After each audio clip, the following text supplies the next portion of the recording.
what I find sort of it always steps on the brake when you really have to start dissecting a shot and go, oh, here we're going to do this model, and then we have to look at that, and then we're going to do this simulation on top. Once we have this, you really have to plan it out so well, because expensive code might have to be written, maybe some hardware has to be built for it.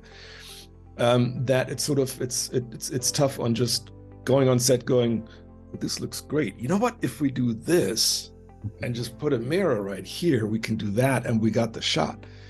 And of course, I mean, everything has to go through compositing, but it's just the feedback is so much quicker. You just do slap comps, and there it is.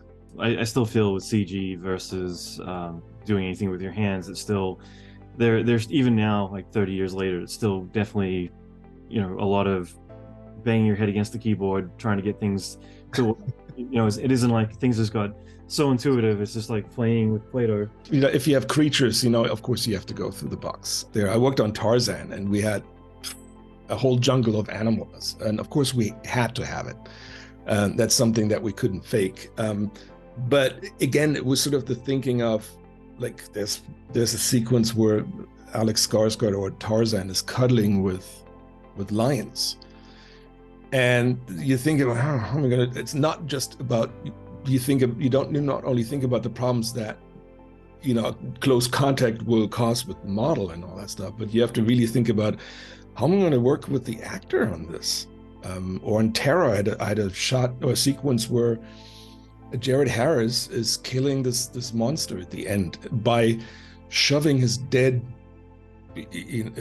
colleague basically into his mouth, and then throwing a chain around his neck and then strangulate it. You really have to go, damn it, how are we going to look this? How am I going to do this on set with it looking like it's strenuous to him, and there's actually forces pushing against him? And that's something I have to go back to all the Tippett days, because Phil would really just look at it going, what if there was no computer and he's actually fighting a man in a green suit?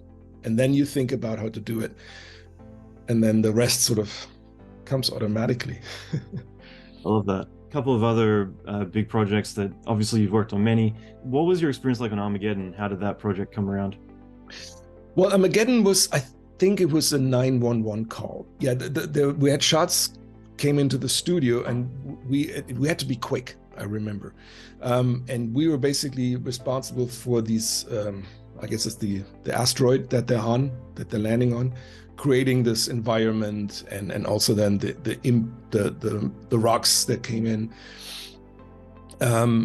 or the meteor was a shower that came in. And that was a bit tricky, because you had to be so quick, and we couldn't really be like too clean with stuff.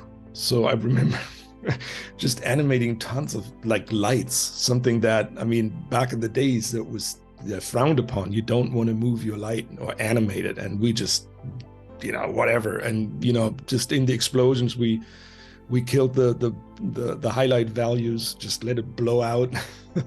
Because we were going back to film anyway. I mean, all that stuff was still going through the film recorder, and you could really sort of, it's like I guess like a distortion on a guitar. You could just sort of crank it up, because once it goes back to film, it sort of evens out. I don't know, we were shooting from the hips on that one.